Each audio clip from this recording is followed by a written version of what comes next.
Hello and welcome to the Daily Mill for Monday the 13th of September 2021. And today's Mill news, more injuries. Now I told you on Saturday about Benik Afobe's injury. I didn't realise that there was no George Evans in the squad, which is quite unusual because it seems Gary Wright loves him and will play him at every opportunity. So I didn't even notice, but apparently he's injured as well. So we have two players coming back from injury in terms of Mason Bennett and Ryan Leonard. And then we have two players going out injured in terms of Benik Afobe and George Evans. It's just a never-ending saga, isn't it? So this is from news@10.co.uk. It says George Evans, the latest injury blow for Millwall, was a striker. A doubtful Swansea and Coventry. Benik Afobe is set to miss the game against Swansea on Wednesday, and also a doubt for the home fixture against Coventry next Saturday with a knee problem. Afobe missed a 1-1 draw against West Brom at the weekend, but Mason Bennett made his first appearance of the season as an 80th minute substitute after he recovered from an ankle injury. Rout revealed George Evans is the latest injury problem. It's a bit of a blow, Benik. He had a problem with his knee, which we were going to get an assess, so he won't be available for the next game or two, Rout said. George Evans pulled his groin yesterday in training. We just can't seem to keep the squad fit and give us those options to win games at championship level. I thought the team were great today. I couldn't have asked for any more within the performance. I thought we were very good. Mason has only been back for a few days training. I think when everyone is fit, the squad is strong. We showed today we can come to a place like this and compete with a very, very good side. Indeed. So, two players out injured as we see two players coming back from injury. It's all fucked up.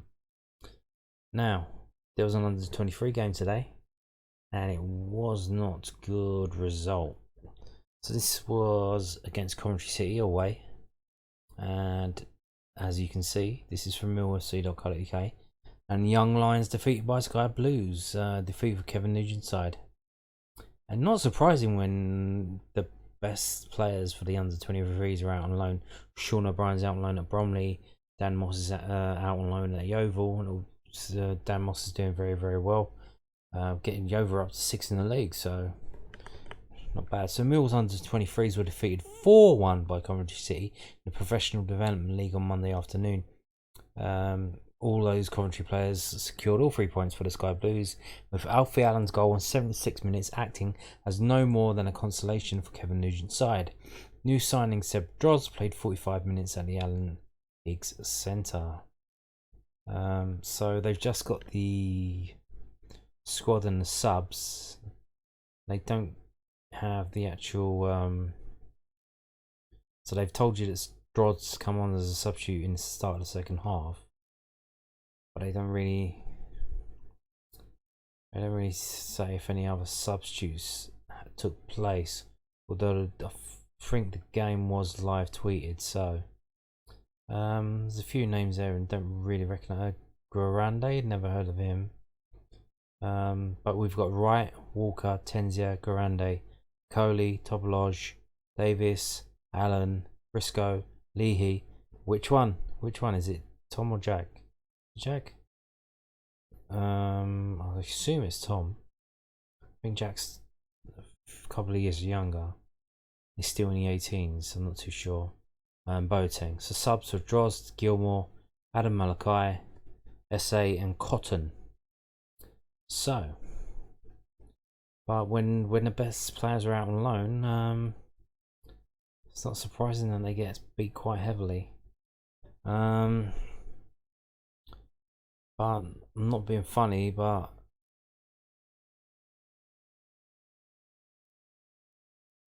seeing as their best players are out on loan, why aren't players like Bradshaw or Bodvarsson? I think Bradshaw's injured, but Bodvarsson, we're paying his wages, yeah. So why can't he go and play for them? Because if he plays for them and doesn't score, would that be very, very embarrassing? If he plays for them and doesn't do anything, wouldn't that be very embarrassing? I believe the rules still say you can have 3 overage players. Maybe they've changed. I didn't see anything saying that they changed, but maybe they have changed.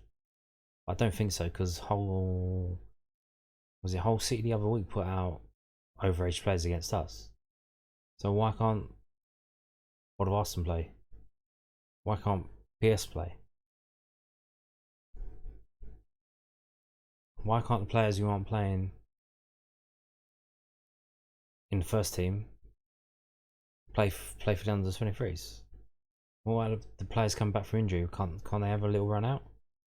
Like Mason Bennett, you gave him 10 minutes against West Brom.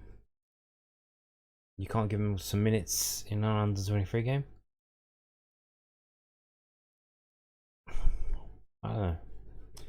I don't know. It's just days gone by. Last season, Conor Mahoney came back in under 23 games. Some other players, when they came back from injury, they played in the under 23s. Now, maybe because it's an away game and they don't want them travelling. Maybe that's why. If there was an under 23 home game, maybe they would have played them. Because there's no travelling involved. Who knows? But yeah, if you're gonna loan out the under 23's best players, how about putting some of the first team players that ain't doing jack shit? Put them in. Give them some game time to help the lads out. Anyway, so today's Monday, and Monday is usually Loan Watch Day. Now, Millwall Football Club has stepped up this week, this season. They're doing their very own Loan Watch. I don't know if they've been watching my videos, watching Lions TV's Dan videos, or even just looking on News at Den and seeing how they're I think they were the ones who first kind of started doing that every Monday, doing a Loan Watch. So now the club's getting involved and they've taken it a step further. So this is mixed fortunes for Lions loanees. Keep tabs on Lions youngsters, and they're going to keep us all informed about how it went. So Alex Mitchell played 90 minutes and kept a clean sheet. Leyton Orient moved into the Sky Bet League 2 automatic promotion places with 4-0 thumping of Oldham Athletic on Saturday afternoon. So, I mean, last season we had Isaac Loffey get promoted with Sutton United. Could we see Alex Mitchell do the same with Leyton Orient? Maybe. So goals from those 4 Leyton Orient players secured the 3 points for the O's, who now sit in 3rd place under the stewardship of Kenny Jackett. Dan Moss, meanwhile, also completed the full game as Yeovil Town moved up to 6th in the Vanarama National League with a 3-0 win at Stockport County, but there were contrasting fortunes for Hayden Muller and Marlon Romeo. Muller's afternoon started off in perfect fashion as he assisted Michael Holloran's goal against Rangers at McDermott Park to put St Johnstone 1-0 up in the cinch in the Scottish Premiership. But strikes from Kemar Roof and James Taverner ensured a 2-1 success for the visitors. What they don't tell you there, now, if you've seen the videos before, you know, you can watch a program called Sports Scene. That's SCENE, Sports Scene, on BBC iPlayer. It's from BBC Scotland, BBC One Scotland, I believe. And you can watch, it's basically Scottish Match of the Day. And if you want to see how Hayden Muller got on, you can watch that. What they don't mention here is that strike from Kemar Roof was a penalty kick. And sadly, Hayden Muller gave it away. It was I don't think it was clear cut. What it seemed like, there was some contact and the player made the most of it by going down. Ryan Kent, I would say that it wasn't a clear cut. He hacked him down, that kind of thing. He didn't get a card for it, I don't believe.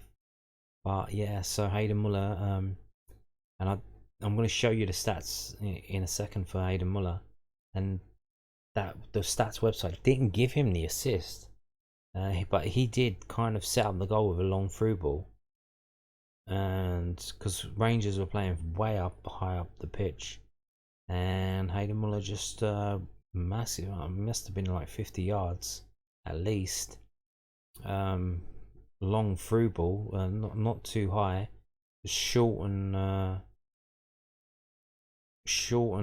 long,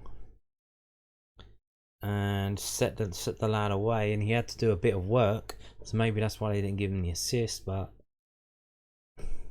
yeah, but then Muller gave away the penalty, made it 1-1, and then James Tavernier hit an absolutely worldly strike, looped it over the goalkeeper, rocketed it, and made it 2-1. And but I think by the time that Muller was on the pitch when that goal went in, but shortly after he got substituted off. So Marlon Romeo, meanwhile, was a 57th minute substitute for Kieran Freeman in Portsmouth 1-0 Sky Bet League One defeat at MK Dons. They called them McDons. Sean O'Brien was an unused substitute as Bromley were defeated 3-2 at home by Boreham Wood in the Vanarama National League. And upcoming fixtures, so we've got 1, 2, 3, 4. So we've got 2 games today. Isaac Loffey, is he fit? Yeah, I don't know. Sutton United play Hartlepool United. Shame Tyler Burry's injured, because that would have been Millwall against Millwall. That would have been quite a game to see how that went. But it seems it's just Isaac Loffey. Maybe he's fit enough to get on the bench. I'm not too sure yet. There's also a game Tuesday today as well. Alex Mitchell, Leyton Orient versus Southampton under 21s. Will he be involved in that? Or will they rotate the squad? These under 21s usually get absolutely hammered. They're not really up to. It's very different. There was some talk when they started letting these Premier League youth teams into that competition that, oh no, they're gonna win it every year. They haven't done they've done absolutely fuck all in that league. They sometimes get absolutely smashed. It really is men against boys. There is a massive difference between men's football and age restricted football, and you can see that in the Papa John's Trophy. And will we see it tomorrow or tonight? Leyton Orient against Southampton under 21s. Maybe if you are bored off your mind and you live East London way, maybe you want to go to see that, to go to Brisbane Road and watch that game. Can't imagine it's too expensive to get in. Hopefully, I hope not, for a Papa John's Trophy game. Really shouldn't be. And then we've got games on Saturday. Aberdeen St Johnstone, that's a big game. Yeovil Town versus Altrincham. We've got Portsmouth versus Cambridge, and Bromley versus Barnet. So you want to go see Bromley game? Although we've got Coventry at home, Millwall will have on that same day, so maybe not. But there you go. So these are the upcoming fixtures for Millwall's loaned out players, and I'm going to quickly run through how it went. So this is Aidan Muller's stats. He's 12th. That's not too good. So he's 12th in the ratings. That's because they didn't give him the assist, because I don't think it was what do they call it, transition. There was too much transition play after the ball forward, so they can't really say it was his assist. But if he got that, it would probably give him another point, so it would probably be 6.8 or so. But former Millwall player James Brown got the second most there. He did play quite well, but Hayden Muller. What we got? So let's start off on the offense. Let's get into it. Where's he at? Here we go. So he didn't have any shots on targets. Since I think the first game he started, where he did go forward a lot, they've told him to stay back. He hasn't been getting up the pitch. So he had one dribble. Yeah, not a lot going on. He got booked. Defensively, here he is. 1 tackle, 1 interception, 5 clearances, which is the joint most with James Brown. So there you go. Block shots. He blocked 2 shots. He's the only player for St Johnstone who blocked any shots. He blocked 2 shots. So that's quite impressive. Can't see why his score isn't higher than that. So he fouled 2 times. One of them was for the penalty they gave away. Indeed. Where are we at? So here, he only passed the ball 18 times. And let's have a look down at the Rangers. How do Rangers get on in passing? So you can see Rangers passed the ball a lot more than St Johnstone players for 90 minutes of a match. 10 passes for James Brown, 24 for Sean Rooney. That really isn't a lot. They would seriously were the second best team on that pitch.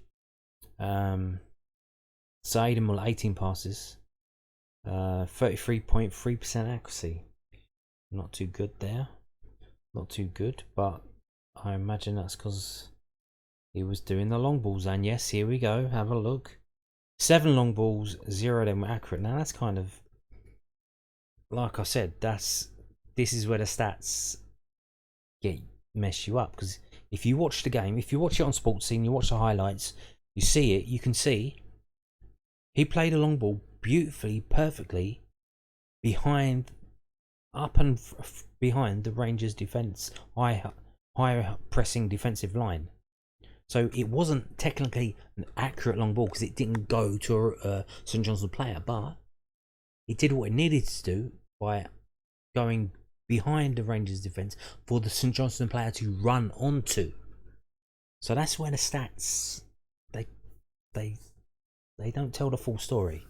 You really do need to actually watch the game, scout the game, watch what happened in the game, because this isn't it. Doesn't tell anywhere near what happened there. So 1 through ball, 0 accurate through ball. So did we get how many touches? Oh yeah, touches. Touches 28. 28 for Aidan Muller. Aerials, he only won 1 aerial. Okay, yeah, so there you go. Not the best, you can see. So he got subbed off on 82 for E2 Vertanen, Finnish player. And even though that geezer had 8 minutes on the pitch, he somehow got a higher score than Aidan Muller. Only barely, like, what was that, 0.12? Like, her hair's wet, but when you get subbed off and the player who gets subbed on for you gets a higher score than you, that's not too good. I imagine Aidan Muller got ranked down because he got a yellow card, because he gave away the penalty. So yeah, if it wasn't for those 2 things, I imagine he'll be up there in the mid 6s. But like, they're playing the best team in the league, to be honest with you. So it was always going to be a tough, and it was an early morning game as well. It was on Sky Sports, so don't worry about that. So now let's have a look at how Alex Mitchell got on. So 4-0 win. So you would imagine that Leyton Orient run the show. You would imagine so. They seem to have done really well, and they've got 3 players with 8 out of 10 and more. So Alex Mitchell, number 7, so 7th rated for Leyton Orient, 7.34. Nice score there. 46 touches. That's number 5th overall. 46 touches, not bad. 1 aerial. Pass accuracy of 76.3. Nice, that's very high. Now going on to offense. How did he get on? Is he on here? Where is he at? Where is he? Anywhere? Have I missed him? Oh, there, number 4. Sorry. Didn't really do anything up front. Fouled once. Okay. Defensively, I imagine he'll be high up on this. He had 4 tackles, which was second most. No interceptions though. 2 clearances, 1 block shot, and 1 foul given away. I think that means. Passing wise, how to get on? Is he at 38 passes? That's quite high, isn't it? Number 3, 3rd most passes for Leyton Orient. 76.3% accuracy, which is better than all the other top 5 passers for Leyton Orient. Connor Wood did better than him. Craig Clay did better than him, but very good from Alex Mitchell there. So no crosses, but 8 long balls, and half of them were accurate. That will boost your score up there. That's probably to that beanpole Harry Smith, who's doing very well for Leyton Orient in League 2.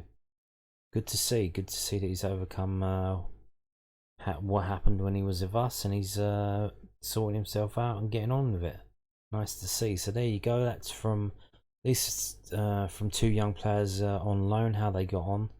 And let's move on now to this. So tomorrow, by the time you've seen this, tomorrow, Wednesday, we're playing Swansea City away. Now, the game is on for iFollow, and when I mean it's on iFollow, I mean it is available to watch on iFollow TV, if you will. Now, last season we were spoiled. Every game was on iFollow TV. We were able to see all the games because of the situation that we were in. But I don't know if you remember the season before that, and even the season before that one. So that would be 3 seasons ago now. The way iFollow works is midweek games. You could watch them. You could watch them on iFollow by paying £10 or whatever it is to buy, and you can see here a video match pass. Now you need to be registered to you don't need to have an account. You need to sign in at the top here where it says sign in, sign up, and you sign in, and then you can pay £10 and you can watch it on your laptop, on your computer, or if you've got cables that could connect your laptop or computer to the television, and you can watch it on your television, your big screen. Yeah, so you can watch this game either in person. I think tickets are still available. I don't want to put anyone off. It's a long way to go. Swansea City in midweek, so that's up to you. But if you don't want to travel all that way, get treated like shit by the police and the whatnot, like you see what happened at West Brom. They cancelled all the trains during the middle of the day. Like, you fucking real? Like, seriously, you got a big event going on in town. Oh yeah, let's cancel all the trains. They had other trains running, but here's an idea. Why don't you make sure you have instead of cancelling all the trains for this big event, why don't you make sure that there's trains on for the big event and let everyone else fucking suffer? Just a thought, but seems maybe it was intentional. Who knows? Who knows? I won't put it past him, to be honest with you. So if you don't want to travel all that way, you can watch the game by buying a video match pass, or if you are a subscriber to Sky Sports, it is on the Sky Sports red button. So you can watch it. You have 2 ways to watch it: by buying a video match pass on iFollow, or by if you're subscribing to Sky Sports and pressing the red button and watching it on that. So there you go. We started off slowly in the season, but it's starting to pick up. Very decent result against West Bromwich Albion. Can we carry that on now against Swansea, or will another 2 of our players get injured in training on Tuesday? Maybe. Who knows? Who knows? We'll see how it goes. So we know there's no Benik Afobe. We know there's no George Evans. Wonder what team's gonna be put out there. Here's a little thought. Do you think at any point this season will we play the same team for more than 1 game? Not even in a row. Like, literally, will we play the same team twice without making any changes at all, either forced or unforced? But so there you go. Swansea City game. Watch it. You can watch it. If you're not going, you can still watch it. And let's hope that for those of you paying your money, if you do watch it, that the team put out a very decent performance and get a decent result, because this is the kind of game that we could be winning. If we can play the way we played against West Brom, one of the favourites in the league, Swansea ain't that. Swansea ain't shit. So that's a game we could be winning. We don't have a right to win it. You need to put in the effort to try and do it. You need to be focused.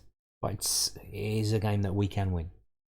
And I very much hope to watch us win that game tomorrow, Wednesday. And that is it for today's video. Thank you for watching this video. Goodbye.